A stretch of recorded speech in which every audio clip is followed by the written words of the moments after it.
السلام علیکم ورحمۃ اللہ وبرکاتہ۔ میرے پیارے ناظرین، آج کا میرا یہ وظیفہ اللہ تعالیٰ کے ایک صفاتی نام کا وظیفہ ہے، جس کو کر لینے سے اگر میاں بیوی میں ناراضگی ہے تو وہ محبت میں بدل جائے گی۔ اگر کوئی اپنی پسند کی جگہ شادی کروانا چاہتا ہے تو اس وظیفے سے انشاءاللہ تعالیٰ کامیاب ہوگا۔ بسم اللہ الرحمن الرحیم۔ تمام تعریفیں اللہ تعالیٰ کے لیے ہیں جو تمام نیک لوگوں کا ولی ہے۔ میں گواہی دیتا ہوں کہ اللہ تعالیٰ کے سوا کوئی بھی معبود برحق نہیں، وہ یکتا ہے، اس کا کوئی شریک نہیں۔ اور میں یہ بھی گواہی دیتا ہوں کہ ہمارے پیارے حبیب حضور اکرم صلی اللہ علیہ وسلم اللہ تعالیٰ کے بندے اور اس کے رسول ہیں۔ یا اللہ ان پر، ان کی آل پر اور تمام صحابہ کرام پر رحمتیں، سلامتی اور برکتیں نازل فرما، آمین۔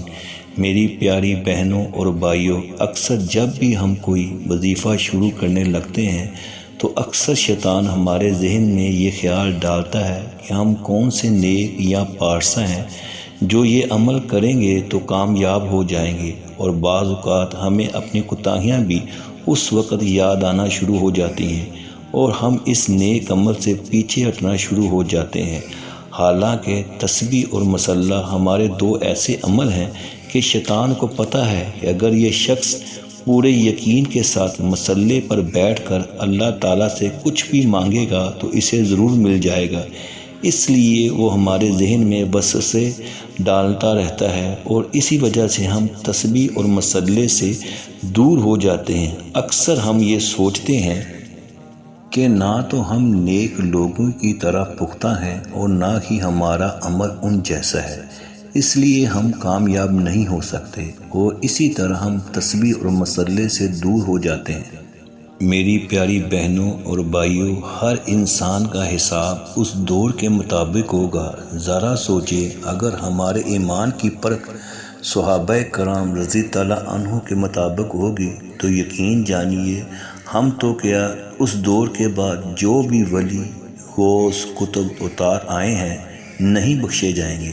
اور اگر ہمارے ایمان کی پرکھ ان اولیاء اللہ کے مطابق ہوگی تو ذرا سوچئے ہم میں سے کتنے ہیں جو ان کے معیار کے مطابق ہوں گے، اور آپ کسی ایک انسان کو بھی نہیں ڈھونڈ سکیں گے، کیونکہ حضور اکرم صلی اللہ علیہ وسلم کے وصال کے بعد جتنا زمانہ گزرتا جائے گا یہ فاسق خیال، برائیاں، غلط رسومات اور معاشرتی برائیاں بڑھتی جائیں گی۔ اور اس کی مثال میں آپ کو ایک واقعہ سے دیتا ہوں۔ حضرت شیخ محمد علی حکیم ترمذی جو وقت کے بہت بڑے ولی اللہ تھے اور لوگوں نے انہیں حکیم الاولیاء کے خطاب سے نوازا تھا، آپ بہتے شباب میں بہت ہی حسین و جمیل تھے، جس کی وجہ سے ایک عورت آپ پر عاشق ہو گئی، لیکن آپ نے اس کی طرف کوئی توجہ نہیں دی تو وہ لباس و زیور سے آراستہ ہو کر اس باغ میں جا پہنچی جہاں آپ بالکل تنہا تھے، لیکن آپ اس کو دیکھ کر ایسے بھاگے کہ پیچھے کرنے کے باوجود نہ پکڑ سکی، اور جب 40 سال بڑھاپے میں آپ کو وہ واقعہ یاد آیا تو دل میں سوچا کہ کاش میں اس وقت اس کی خواہش پوری کر دیتا، پھر بعد میں تائب ہو جاتا۔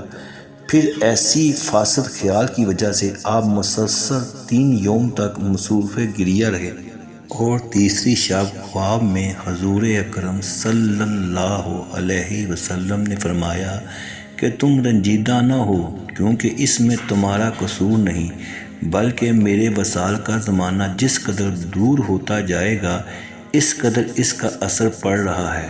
میری پیاری بہنوں اور بھائیوں، جب ان برے خیال سے وقت کے ولی نہیں بچے تو ہم کیا چیز ہیں؟ اس لیے ہمیں ہر برے خیال کو ذہن سے جھٹک کر پورے یقین کے ساتھ تسبیح اور مصلی سے اپنا دل لگانا چاہیے۔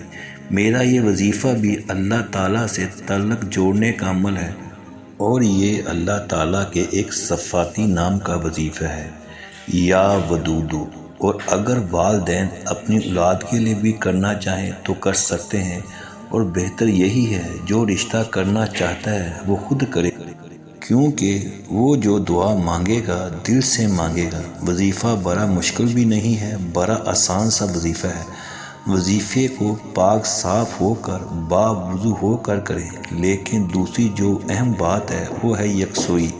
آپ نے یہ وظیفہ وہاں کرنا ہے جہاں کوئی نہ ہو، تاکہ آپ پوری یکسوئی کے ساتھ یہ وظیفہ کر سکیں۔ وظیفے کے دوران آپ نے کوئی بات نہیں کرنی، اور اگر مرد حضرات ہیں تو مسجد میں کریں تو یہ ان کے لیے بہتر ہے، اور خواتین ہیں تو وہ ظاہر ہے گھر میں ہی کریں گی۔ میری بہنیں بھی اس عمل کو کر سکتی ہیں اور میرے بھائی بھی اس عمل کو کر سکتے ہیں۔ یہ وظیفہ کرنے سے پہلے اپنے دل کو صاف کر لیں، کسی سے بغض نہ رکھیں اور اللہ تعالیٰ پر کامل اور مکمل یقین رکھیں، اور نبی کریم حضور اکرم صلی اللہ علیہ وسلم کی مکمل اطاعت کریں۔ پھر یہ وظیفہ کا شروع کریں۔ یہ وظیفہ عصر کی نماز کے بعد اور مغرب کی نماز سے پہلے اس عمل کو کرنا ہے۔ اول اور آخر آپ نے درود ابراہیمی پڑھنا ہے، اور درود ابراہیمی میرے ساتھ ایک بار دہرا لیں۔ اللہم صلی علی محمد وعلی آل محمد کما صلیت علی ابراہیم وعلی آل ابراہیم انک حمید مجید۔ اللہم بارک علی محمد وعلی آل محمد کما بارکت علی ابراہیم وعلی آل ابراہیم انک حمید مجید۔ اور درود ابراہیمی کے بعد 1000 مرتبہ، پھر ایک بار غور سے سن لیں، 1000 مرتبہ یا ودودو یا ودودو یا ودودو کا ورد آپ نے کرنا ہے، اور اللہ تعالیٰ سے آپ نے دعا مانگنی ہے، اور دعا کے بعد اپنا معاملہ اللہ تعالیٰ کے سپرد کر دینا ہے۔ اور جتنا یقین کے ساتھ یہ وظیفہ آپ کریں گے تو اتنے ہی جلدی آپ نتائج دکھیں گے۔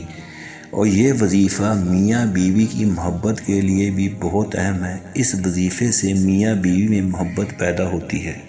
میرے پیارے ناظرین، ایک بہت اہم پیغام آپ تک پہنچانا ہے کہ اس مہینے میں کیونکہ آسمان سے بلائیں اترتی ہیں، کیونکہ یہ سفر کا مہینہ ہے، لہٰذا اس مہینے صدقہ اور خیرات لازمی کریں، اور کوشش کریں صدقہ اور خیرات اپنے قریبی رشتہ داروں میں تقسیم کریں یا محلے داروں کو دیں، اور یاد رکھیں صدقہ و خیرات کے سب سے زیادہ مستحق قریبی رشتہ دار ہی ہوتے ہیں، اور اس کے بعد آپ کے مسائل یا محلے دار ہوتے ہیں۔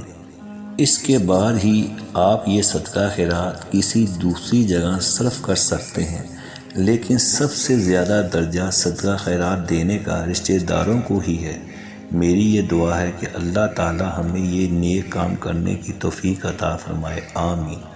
آخر میں میرے مرشد چینل کے ناظرین، نیک لوگوں کے چند اقوال۔ نمبر 1، کسی اللہ والے نے فرمایا، خدا شناس خدا کو ضرور دوست رکھتا ہے، کیونکہ محبت کے بغیر معرفت بے معنی ہے۔ نمبر 2، کسی اللہ والے نے فرمایا، خدا جن کے قلوب بار محبت اٹھانے کے قابل تصور نہیں کرتا، ان کو عبادت کی طرف لگا دیتا ہے۔ نمبر 3، کسی بزرگ نے فرمایا، اگر مخلوق اپنی ہستی کو پہچان لے تو خدا کی معرفت خود بخود حاصل ہو جاتی ہے۔ شکریہ۔